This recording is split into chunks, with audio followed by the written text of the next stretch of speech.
Welcome to polar graphs. Recall the polar equation where the variables are r and theta. Graph of a polar equation is a set of points whose polar coordinates satisfy the equation. Let's do an example where we have r equals 3 sine 3 theta.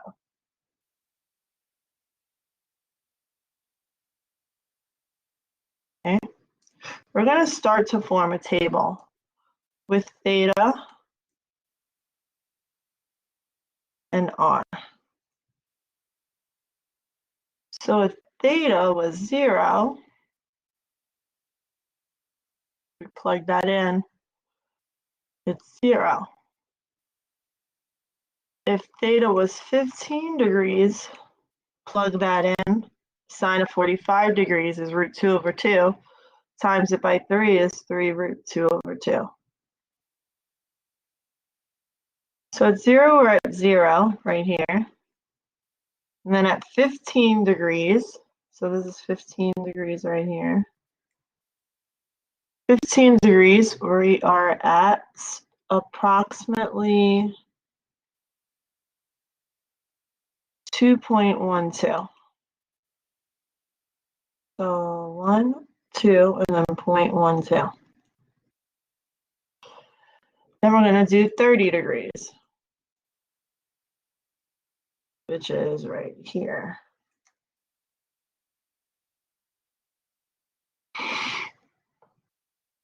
Which is 3, because 30 times 3 is 90, sine of 90 is 1, 1 times 3 is 3. So at 30 degrees, we're going to go out to a radius of 1, 2, 3. Then we're going to do 45. 45 times 3 is 135 degrees. Sine of 135 degrees is root 2 over 2. Times it by 3 is 3 root 2 over 2.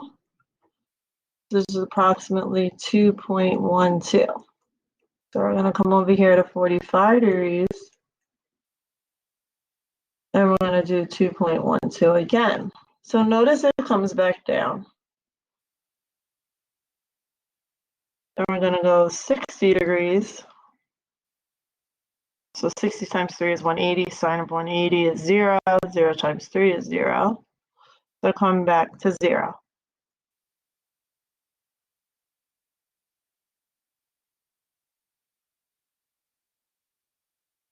Such as that. Okay, then we're going to continue on with 75 degrees.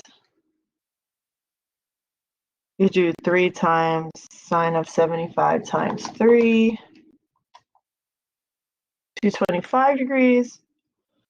But now we're going to be in quadrant 3, so it's going to be negative 2.12.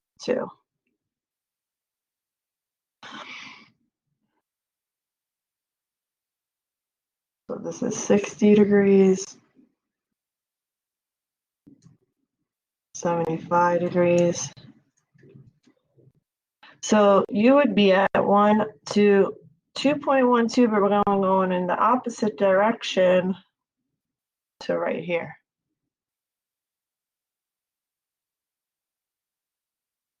Then we're going to go to 90 degrees. Plug it in, we get negative 3. So this is 90 degrees, which would be at 3, 1, 2, 3, but we're going opposite, 1, 2, 3. And then we're going to go 105 degrees. And that's going to be negative 2.12. So this right here is 105. So we're going to go opposite of that and connect. So the next one we have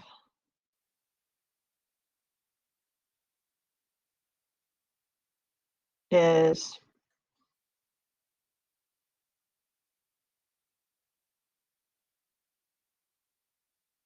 okay, 120 degrees, which is 3 times sine of 360 degrees. 3 times 120 is 360, and that equals 0. So that's why we're right back here. Okay, we're going to continue on the chart and then come back to the graph after. So we go 135.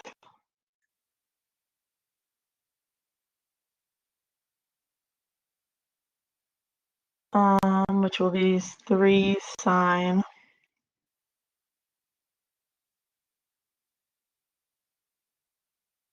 45 degrees.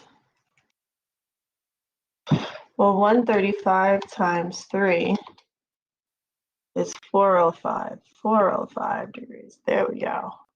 405. And that's 2.12. Notice a pattern here.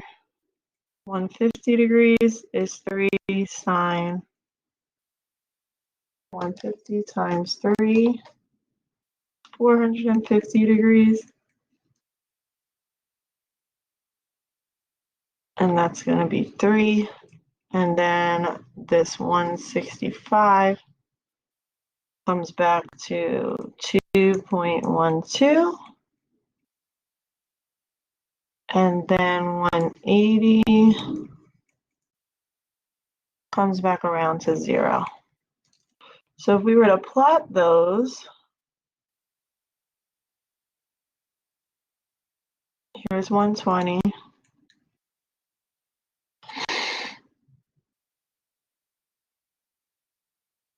And 35.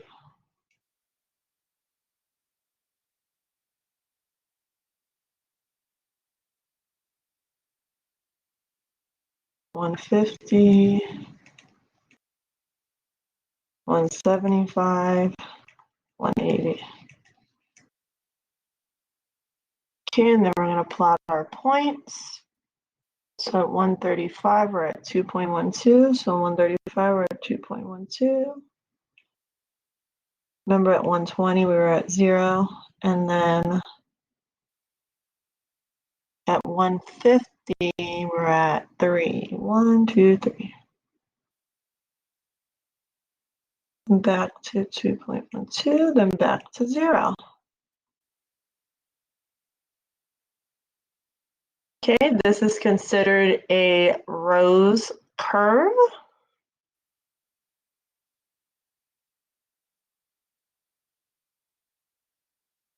It has 3 petals.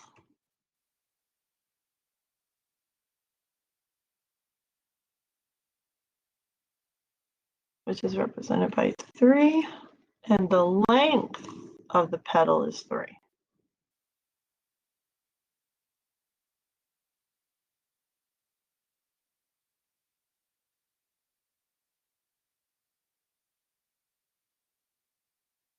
Okay, moving on to the next slide.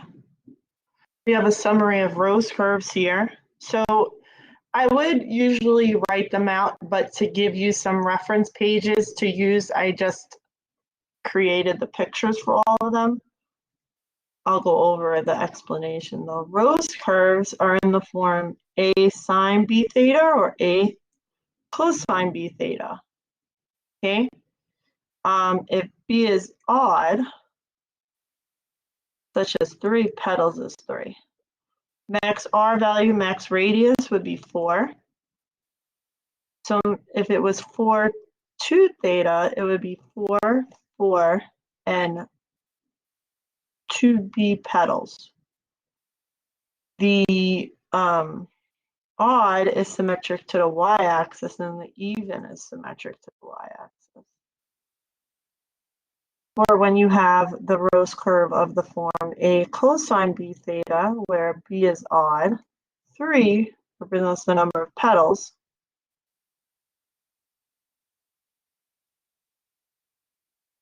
Max R is 4, but the symmetry is x-axis. Max 4 2 times b is 4. Here's the graph, x-axis. I want to take a picture of this so you have it to refer to as you work through assignment questions. Summary of circles. We have a sine theta and a cosine theta. So when you see this form, you know that it's a circle. So when you have 2 sine theta, notice it's above 0 with a radius of 2. When it's opposite of 2, you have the graph below 0, still with a radius of 2. When you have the form a cosine theta, it's to the right, it's on the right side, radius 2. Opposite is on the left side. So think about cosine. Cosine is related to x, so on the right side and the left side of x.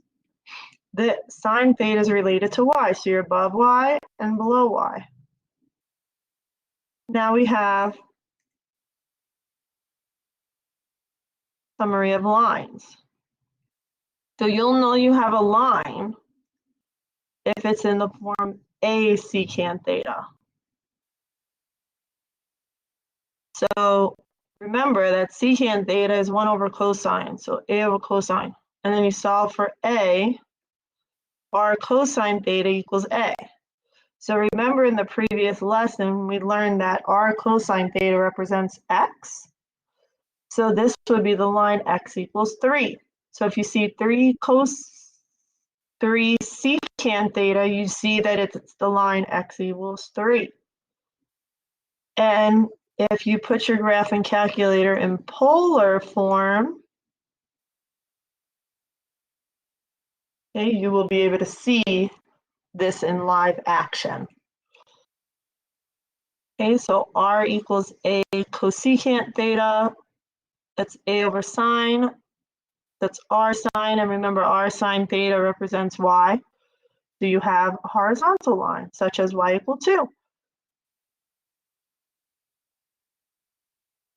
And that's the summary of lines.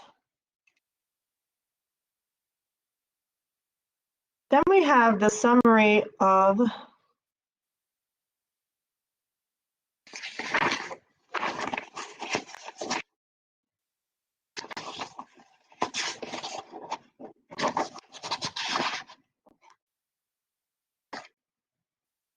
Limacons. Limacon.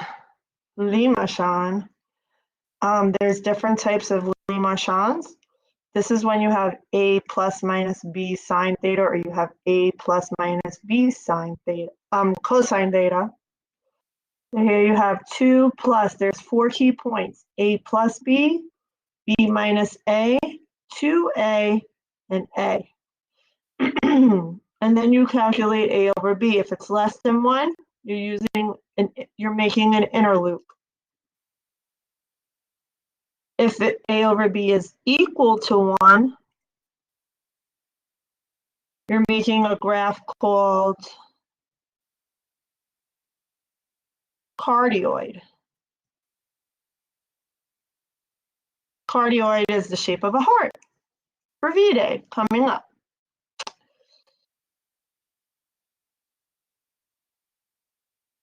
And if you have a over b is between 1 and 2, you have a dimpled graph. Like I said before, you can use polar form on your graphing calculators to obtain these types of graphs. But to get the points for the graph, you're going to do a plus b, b minus a, 2a, and a. So a plus b is 5. Notice we have a point at 5. b minus a is -1. We have a point at -1. 2a is 6. So the distance between here and here is 6. So that means a is 3. So distance of 3 on both sides. If it's plus, it's above. If it's minus, it's below. If it's plus to the right, if it's minus to the left. So start noticing the patterns of these types of graphs, and it won't be that challenging for you to handle. Because realistically, what you'll be given is 4 plus 2 sine theta, and you'll be responsible to graph that. So what you would do is first do A over B and see what interval it falls under. What interval it falls under. Then once you have the interval you're using, you can then determine if it's convex, dimpled, cardioid, or inner loop. From there, you can do your A plus B, B minus A, 2A, and A. Then you just plot the points. Plus above, minus below, plus to the right, minus to the left. Now these right here should be cosine thetas.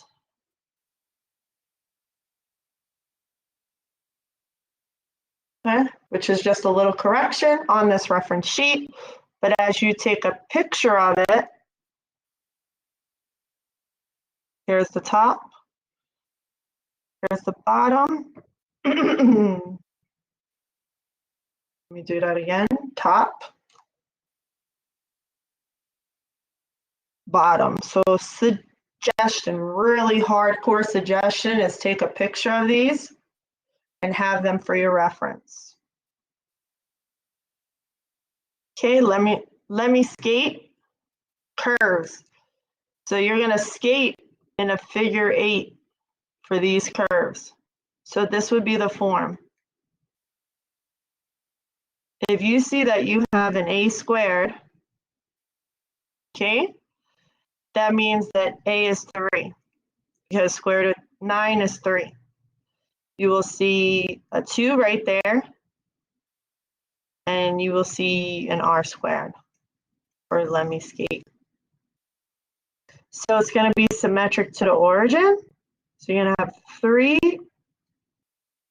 R is 3, so your radius, your max R value is 3, and you'll make a figure 8.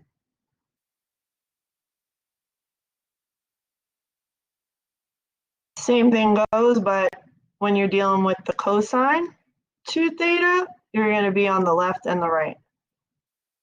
Okay, and then your symmetric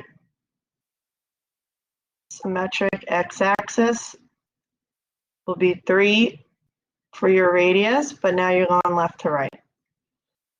Spiral of Archimedes, you're going around and around and around and around. This is the form you will see it in.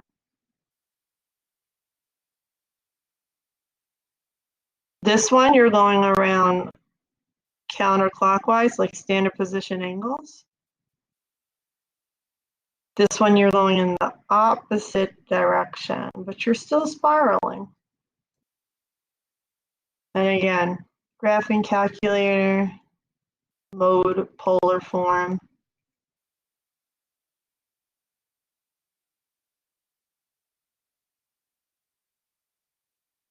And that will work for you.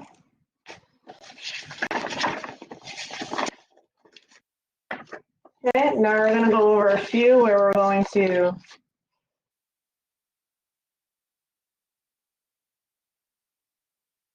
identify the type of polar graph it is, then graph. So recall we have secant theta. That would be a vertical line, r equals 3 over cosine theta. So r cosine theta is 3, and x equals 3. So this is part of the line, so we're going to put a line at x is 3.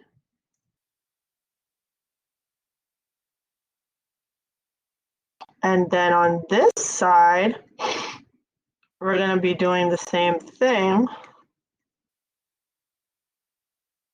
but cosecant is sine, so r equals -5 over sine theta. Okay, so we got r sine theta is -5. So this part is now y. If you want to remember that, opposite is y, -5. Then go down to -5 and put the horizontal line through it.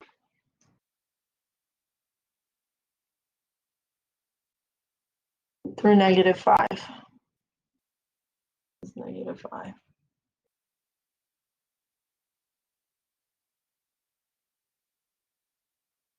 Okay, number 3. Notice this is in the form. This is not an A plus B, so it's not a Limacon. It's a rose curve. Rose curve. Rose curve. So your rose curve 3 tells you that its petals 3.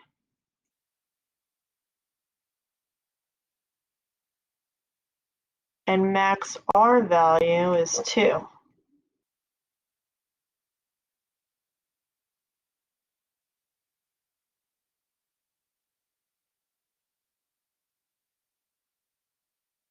We know it's a rose curve based on the form of it now.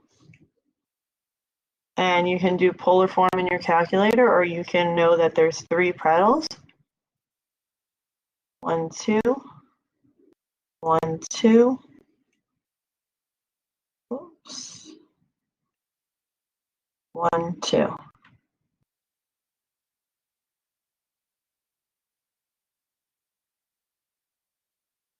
And then make your petals.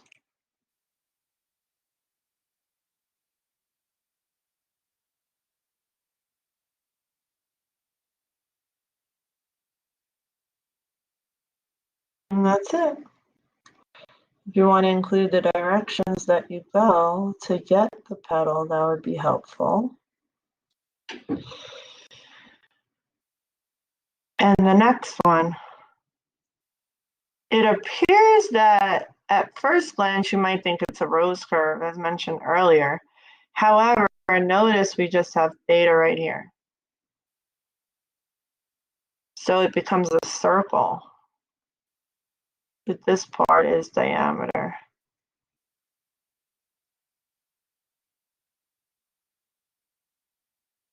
You have center at 0, 3.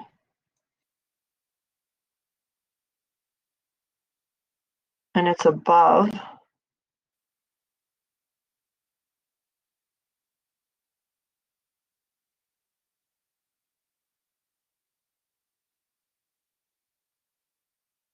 And then we're going to go down 3, up 3, right 3, and left 3 to make the circle.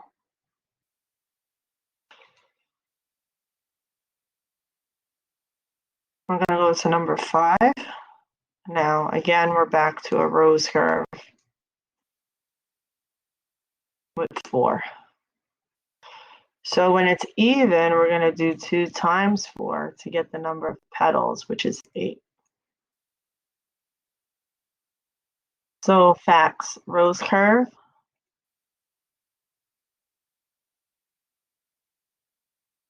R is equal to 3. Notice it's opposite, so that's going to affect the curve, and it's metric x-axis.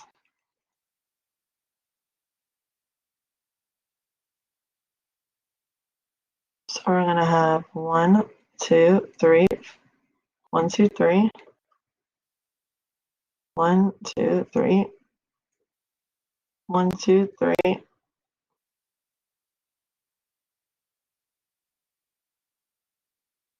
3, and then I'm going to have 1 here, 1 here, 1 here, 1 here.